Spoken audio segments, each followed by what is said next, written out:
കൂടി അനുഗമിക്കുകയും നമുക്ക് സുരേഷ് ഗോപിയുടെ പ്രതികരണത്തിലേക്ക് പോകാം.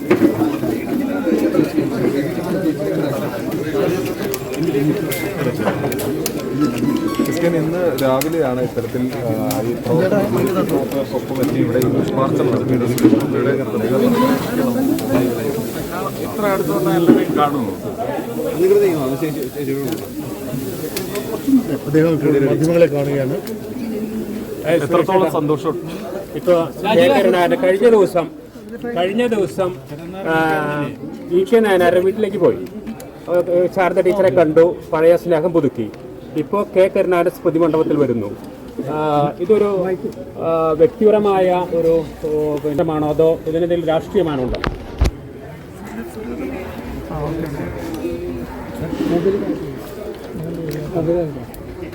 ഒരുപാട് സന്തോഷം.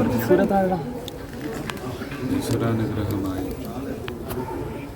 വന്ന് പതിച്ചുകൊണ്ടിരിക്കുന്ന ദിവസങ്ങൾ.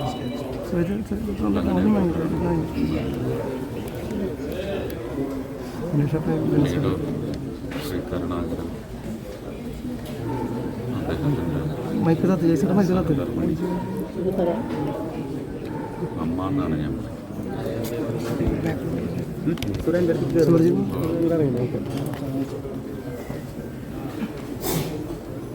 രണ്ടുപേരെയും യാത്ര അയക്കാൻ അന്നെത്താൻ സാധിച്ചു. അത് കഴിഞ്ഞ പക്ഷേ വ്യക്തമായൊരു രാഷ്ട്രീയത്തിൽ അതിൻ്റെ ഭാഗമായതിൻ്റെ ശേഷം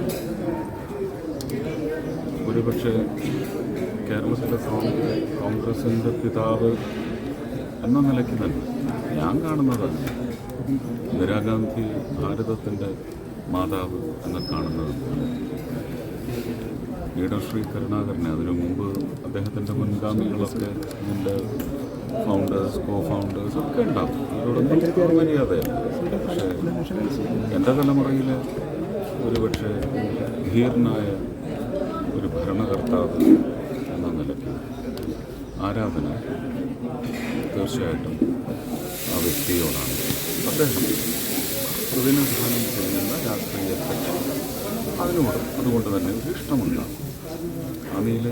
ആ നിലയിലൊരു സഹവർത്തിത്വം ഒരുപക്ഷെ ഒരു മാനസപുത്രൻ എന്ന് അദ്ദേഹം തന്നെ ഉപയോഗിച്ചിട്ടുള്ള വാക്ക് അതിനുള്ള മര്യാദയാണ്.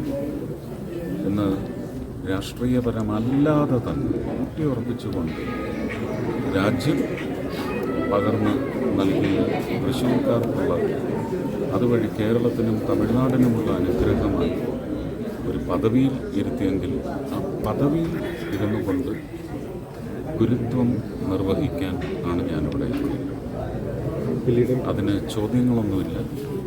ആ ചോദ്യങ്ങൾക്കുള്ള ഉത്തരവും എൻ്റെ കയ്യിലില്ല. ദയവ് കേന്ദ്രമന്ത്രി നയനാർ സഖാവിൻ്റെ ഞാനിപ്പോഴും ഉറച്ച ഭാരതീയനായി ഭാരതീയതയ്ക്ക് വേണ്ടി നിലകൊള്ളുന്ന ഒരു വ്യക്തി, ഒരു കുടുംബനാഥൻ എന്ന നിലയ്ക്കും തീർച്ചയായിട്ടും എൻ്റെ രാഷ്ട്രീയം എന്ന് പറയുന്നത് വളരെ എവിഡൻ്റാണ്. അതുടയാൻ പാടില്ല. പക്ഷേ എന്ന് വെച്ച് എൻ്റെ വ്യക്തിയുടെ നിർവഹണം അതെൻ്റെ ഹൃദയത്തിൽ നിന്ന് വരുന്നു. അതിനൊരിക്കലും രാഷ്ട്രീയമാനം കാണേണ്ടതില്ല. എൻ്റെ അഭ്യർത്ഥന ഈ കെ കരുണാകരനടക്കമുള്ളവരെ ശാരദ ടീച്ചർ എൻ്റെ അമ്മയാണെങ്കിൽ അതിന് മുന്നേ എനിക്ക് കിട്ടിയ അമ്മയാണ് കല്യാണിക്കുട്ടി. അപ്പോൾ ആ സ്നേഹം ഞാൻ നിർവഹിച്ചു കൊടുത്തിട്ട് നിങ്ങൾ മാധ്യമങ്ങൾ എന്ന നിലയ്ക്ക് അങ്ങനെ ഒരു ചിന്ത വെച്ച് പുലർത്തിക്കോളും. വൈകുന്നേരം ചർച്ചയ്ക്ക് വിഷയമാക്കിയെടുത്ത് അത് കച്ചവടമാക്കിയെടുക്കണമെങ്കിൽ അതും ചെയ്തുകൊള്ളൂ. പക്ഷേ എന്നെ അതിൻ്റെ മെറ്റീരിയലാക്കരുത് എന്ന് വീണ്ടും ഞാൻ ഇങ്ങനെ ഒരു മുഹൂർത്തത്തിന് വേണ്ടിയുള്ള അഭ്യർത്ഥന 2019 ഇവിടെ സ്ഥാനാർത്ഥിയായി വരുന്ന സമയത്ത് പത്മജ ചേച്ചിയോട് അപേക്ഷിച്ചതാണ്. പക്ഷേ വ്യക്തമായ രാഷ്ട്രീയ ദിശാബോധം, ഉത്തരവാദിത്വം അന്ന് അമ്മയ്ക്ക് ഉണ്ടായിരുന്നത് കൊണ്ട് അത് പാടില്ല സുരേഷ്, അത് തെറ്റല്ലേ. എൻ്റെ പാർട്ടിക്കാരോട് ഞാൻ എന്ത് പറയും? എനിക്കങ്ങനെ ഒരു ഉത്തരവാദിത്വം കൂടിയുണ്ടല്ലോ എന്ന് പറഞ്ഞത് ഞാൻ മാനിച്ചു, ഇത്രയും കാലം മാനിച്ചു. പക്ഷേ ഇന്ന് രാജ്യം സമ്മാനിച്ച ഒരു പദവിയിൽ ഇരുന്നു കൊണ്ട് എനിക്ക് മുന്നേ എത്രയോ കാലം കേരളത്തിലായാലും കേന്ദ്രത്തിലായാലും അതിനേക്കാൾ ഉന്നതമായ പദവിയിലിരുന്ന എൻ്റെ രാഷ്ട്രീയ ഗുരുക്കന്മാർ, അത് സ്ത്രീകളായാലും പുരുഷന്മാരായാലും ഏറ്റവും മുന്തിയ സ്ഥാനം കൽപ്പിച്ചിരിക്കുന്ന രണ്ട് മഹത് വ്യക്തികൾ എൻ്റെ രാഷ്ട്രീയ പാതയിലല്ലായിരുന്നു എന്നതിൻ്റെ പശ്ചാത്തലത്തിൽ എനിക്ക് ഗുരുത്വം കൈമോശം വരാൻ പാടില്ല. അത് ദൈവനിർണ്ണയാവും എന്ന് വിചാരിച്ചതുകൊണ്ട് ഞാൻ ഇന്ന് ആ കപ്പാസിറ്റിയിലാണ് എത്തിയിരിക്കുന്നത്. അത് പക്ഷേ പത്മ ചേച്ചിക്ക് മുരളിച്ചേട്ടനോ ഒന്നും അത് തടയാനൊക്കത്തില്ല. അതുകൊണ്ട് എനിക്കത് ഈശ്വരൻ അരുളി ചെയ്ത് തന്ന അനുഗ്രഹമായി കരുതി നിർവഹിച്ചിരിക്കുന്നു. ആ വികാരത്തെ മലിനപ്പെടുത്തരുത്. അങ്ങനെ നിങ്ങൾ ചെയ്താൽ എൻ്റെ കുടുംബത്തിൻ്റെ വികാരത്തെയാണ് മലിനപ്പെടുത്തുന്നത്. എനിക്ക് ഇതിനുള്ള അനുവാദം സർവാത്മന തന്നിട്ടുള്ള എൻ്റെ പാർട്ടി അണികളുടെ വികാരത്തെയാണ് നിങ്ങൾ അവഹേളിക്കുക. അതുകൊണ്ട് ദയവ് ചെയ്ത് അതിന് ഒരിടരുത് എന്ന് മാത്രമാണ് പ്രാർത്ഥിക്കുകയാണ്. കാരണം ഈ ആത്മാക്കളുടെ പ്രാർത്ഥനയും എൻ്റെ പ്രവർത്തന ബലത്തിന് ആവശ്യമാണ്. ആ പ്രാർത്ഥനയാണ് ഞാൻ അവിടെ അർപ്പിച്ചത്. വികസന കാര്യത്തിൽ ഈ കെ കരുണാകരൻ നെടുമ്പാശ്ശേരി വിമാനത്താണ് കൂടുതൽ വികസനമൊക്കെ ചെയ്തിട്ടുള്ളതാണ്. കെ കരുണാകരൻ്റെ ഭരണപരമായ മാതൃകകൾ കേന്ദ്രമന്ത്രി എന്നുള്ള നിലയ്ക്ക് എത്രത്തോളം കണ്ടു? ഞാൻ എത്രയോ തവണ പറഞ്ഞിട്ടുണ്ട്. അത് കോൺഗ്രസ്സുകാർക്ക് ഇഷ്ടപ്പെട്ടാലും ഇല്ലെങ്കിലും മാർക്സിസ്റ്റുകാർക്ക് ഇഷ്ടപ്പെട്ടാലും ഇല്ലെങ്കിലും ലീഡർ ശ്രീ കരുണാകരൻ ചെയ്ത കേരളത്തിന് വേണ്ടിയുള്ള അദ്ദേഹത്തിൻ്റെ ഇന്ദിരാഗാന്ധി എന്ന് പറയുന്ന ഒരു ദീപസ്തംഭത്തിലുള്ള ഒരു സ്വാധീനം എന്ന് പറയുന്നത് കേരളത്തിന് നന്മയായി വന്ന് ഭവിച്ചിട്ടുണ്ട്. അതിനുശേഷം തന്നെ ശ്രീ ഒ രാജഗോപാലിനെ മാത്രമാണ് അതിനോട് അടുത്തെങ്കിലും ചെയ്യാൻ സാധിച്ചിട്ടുള്ളത്. ഇതാണ് കേരളത്തിൻ്റെ അഡ്മിനിസ്ട്രേഷണൽ ബെനഫിറ്റ്സ് എന്ന് പറയാം. അത് ആർക്കും ഇഷ്ടപ്പെട്ടാലും ഇല്ലെങ്കിലും ഞാനൊരു പൗരൻ എന്ന നിലയ്ക്ക് ഇവിടെ ഒന്നുകൂടി അടിവരയിട്ട് പറയും. കോൺഗ്രസ്സുകാർക്ക് കരുണാകരൻ കൂടിയാണ് സന്ദർശനം. ഞാൻ പറഞ്ഞു ഇതെല്ലാം അവഹേളനത്തിൽ തന്നെ ചെന്നിട്ടുണ്ട്. കേരളത്തിന് അത് തൃശ്ശൂരിനോ ഏറ്റവും പ്രധാനപ്പെട്ട ഒരു മെഗാ പ്രൊജക്റ്റ് അങ്ങനെ മനസ്സിലുള്ള എന്താണ്? ഞാനിതിനെക്കുറിച്ച് പറഞ്ഞു കഴിഞ്ഞാൽ അത് ചർച്ച എന്ന് പറയുന്നത് ഇപ്പോഴാണായത് അല്ലേ? പെട്ടെന്ന് ഉടനെ നാളെ നടക്കണം എന്നൊക്കെ പറഞ്ഞ് ചർച്ചയാവുന്നത് ഇപ്പോഴാണ്. അതിന് ജില്ലാടിസ്ഥാനത്തിൽ മണ്ഡലാടിസ്ഥാനത്തിൽ അവകാശവാദങ്ങൾ ഉന്നയിക്കാനുള്ള ജനങ്ങൾ തിരഞ്ഞെടുത്ത പ്രതിനിധികൾക്ക് അവകാശമുണ്ട്. അവരതിനു വേണ്ടി അടികൂടും, കടിപിടി കൂടും, അതെല്ലാം അവരുടെ അവകാശമാണ്.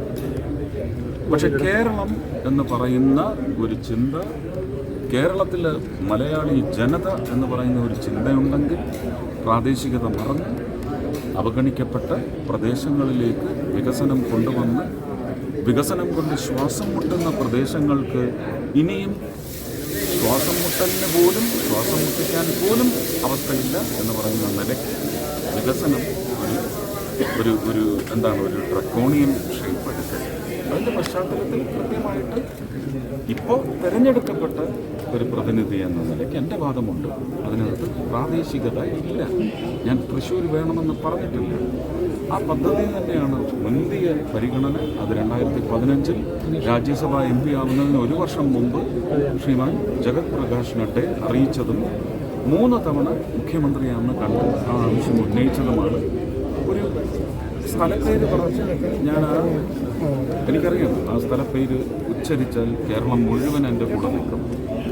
അവിടെയുള്ളതും മലയാളി സമൂഹം അവിടെയും അങ്ങനെ ഒരു ബൃഹത്തായ പദ്ധതി വരുന്നത് വഴി ആ പ്രദേശവാസികളും കുറച്ച് ഗുണം പറയട്ടെ.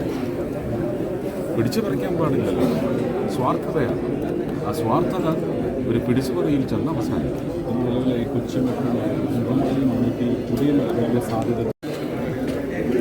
സാധ്യത എന്ന് പറയുന്നത് ആവശ്യപ്പെട്ട് അത് പദ്ധതിയായി അംഗീകരിക്കാൻ പറ്റുമോ എന്ന് പറയുന്ന വിലയിരുത്തലിലേക്ക് ബന്ധപ്പെട്ട വകുപ്പുകൾ ആ സാധ്യതയ്ക്ക് വേണ്ടി അന്വേഷിക്കുന്നിടത്തെത്തണം. ആദ്യം ആ ആവശ്യം ഒഫീഷ്യലായിട്ട് അവിടെ എത്തണം. ഒരു MP ആയിട്ട് അത് എത്തിക്കുമെന്ന് പറഞ്ഞിരുന്നു. ഇന്ന് അവരുടെ തന്നെ കൂട്ടത്തിലുള്ള ട്രഷറി ബെഞ്ചിൻ്റെ ഭാഗമായ ഒരു ഉത്തരവാദിത്വമുള്ള പൗരനെന്ന നിലയ്ക്ക് തീർച്ചയായിട്ടും ആ ആവശ്യം ആഴത്തിൽ അവിടെ പതിപ്പിക്കും. അതിനുവേണ്ടുന്ന ഫീസിബിലിറ്റി സ്റ്റഡി, എക്കണോമിക് ഫീസിബിലിറ്റി, എങ്ങനെയാണ് ഇപ്പോൾ ഉള്ള ആ സംവിധാനത്തിന് എവിടെ വരെ എത്തിയാലാണ്. പിന്നെ ഈ നയം എന്നൊക്കെ പറയുന്നത്, ഹരിയാന എന്ന് പറയുന്നത് ഡൽഹിയുടെ ഭാഗമല്ല, മറ്റൊരു സംസ്ഥാനമാണ്. അപ്പോൾ അതിനൊരു നയം അന്ന് മാറ്റി കുറിക്കപ്പെട്ടിട്ടുണ്ടെങ്കിൽ ഹരിയാന ഭാരതത്തിലാണ്, NCRഉം ഭാരതത്തിലാണ്, ഡൽഹി മെട്രോ റെയിൽ കണ്ടുപിടിച്ച ഒരു ഇപ്പോൾ സംസ്ഥാനം, പ്രത്യേക പദവിയുള്ള ഒരു സംസ്ഥാനം, പ്രത്യേക രീതിയിലുള്ള ഒരു സംസ്ഥാനം എന്ന് തന്നെ പറയും. അപ്പം നയം രാജ്യത്തിന് വേണ്ടിയാണ് കേന്ദ്ര സർക്കാർ രൂപീകരിക്കുന്നത്, പ്രാദേശികമായിട്ടുള്ള ഇരുന്ന നയങ്ങളെല്ലാം തച്ചുടച്ച ഒരു ഗവർണൻസാണ് നരേന്ദ്രമോദി ഗവർണൻസ്. ആർട്ടിക്കിൾ 370 ആണ്. സംസ്ഥാന സർക്കാരിന്റെ പിന്തുണ ഈ കാര്യങ്ങൾ കിട്ടുമെന്ന് പ്രതീക്ഷിക്കുന്നു. പ്രത്യേകിച്ച് സുരേഷ് ഗോപിയാണ് എന്നുള്ളത് കൊണ്ട് തന്നെ മുൻകാലങ്ങളിലുള്ള അനുഭവങ്ങൾ വളരെ ഒരിക്കലുമില്ല. ഞാൻ ഇവിടുത്തെ സർക്കാരിൻ്റെ നടപടികളെയോ അവരുടെ നയങ്ങളെയോ ചോദ്യം ചെയ്യാൻ ഇതുവരെ വന്നിട്ടില്ല. ഇതൊരു അതുപോലെ ഒരു ജനകീയ നയമാണ്.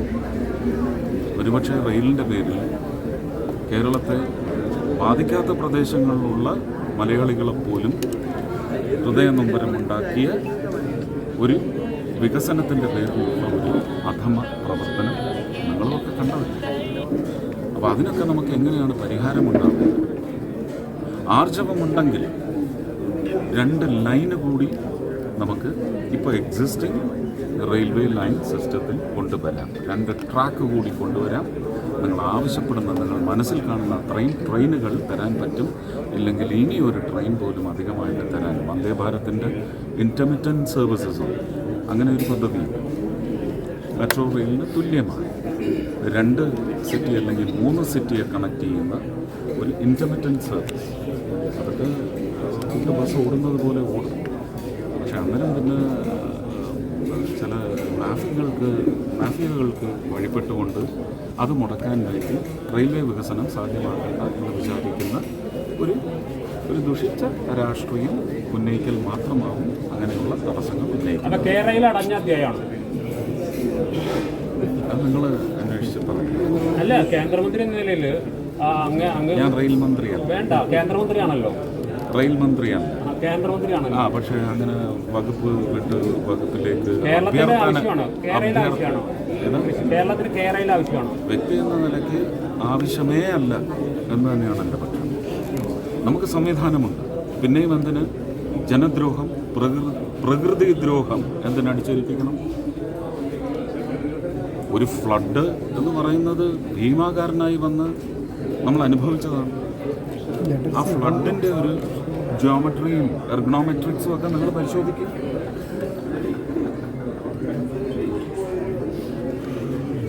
സ്ഥാപിക്കപ്പെടാൻ പോകുന്ന സംവിധാനം എങ്ങനെയാണ് അതിനെ ബാധിക്കാൻ പോകുന്നത്?